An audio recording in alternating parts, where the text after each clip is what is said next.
The dust motes danced in the afternoon sunbeams, a visual quiet that seemed to amplify the low hum of the refrigerator. It's almost strange, isn't it, to be 18 again, even in memory. To hold that feeling of almost independence, the precarious balance between clinging to the familiar and hurtling toward something undefined. This particular day, the 262nd of the year, felt significant, a nodal point not unlike observing the waning crescent moon, a sense of something receding, of lessons being gleaned from the shadows. You feel it in your bones, don't you? This quiet shift, this nudge toward clarity. The cosmic tug-of-war between Gemini's restless curiosity and Capricorn's ingrained structure is playing out, perhaps not in dramatic confrontations, but in subtle compromises you've been making and those you'll make today. Mercury's presence emphasizes the precision of thought, the time to be ruthless in analyzing what's been said, what's been done.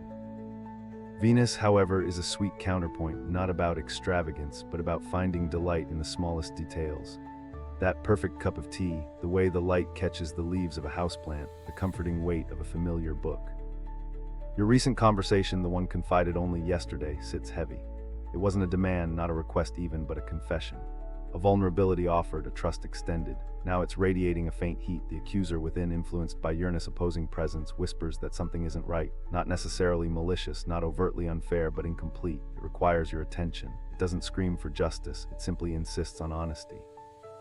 This isn't about blame, it's about recognizing a missing element, a shadowed assumption. You are asked not to condemn, but to illuminate.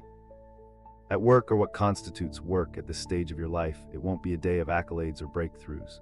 The predictable grind will be present, but there's a thread of unexpected appreciation woven within it. You will stumble upon the simple joy of completion, a small task executed with care. It's less about the output and more about the intentionality behind it. The feeling of creating something tangible, however insignificant, is a surprising balm. There's an underlying pressure stemming from wanting to leave something that lasts. Not a monument necessarily, but a quiet resonance, the legacy of a kind word, a helpful hand, a moment of unexpected grace. You're starting to understand that a genuine legacy isn't about fame or fortune, but about the echoes of your actions in the lives of others. That afternoon might bring an unexpected connection, perhaps a conversation with a colleague you're accustomed to simply nodding to, or an opportunity to mentor a younger student.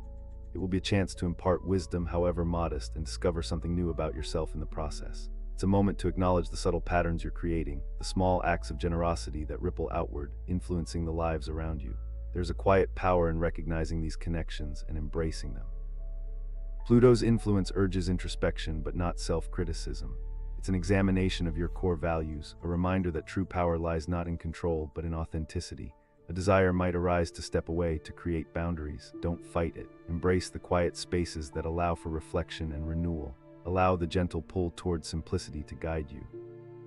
What your future self wishes for you to know is that true freedom lies in understanding the profound beauty and inherent worth of this very moment. The feeling, not the future. Thank you for listening.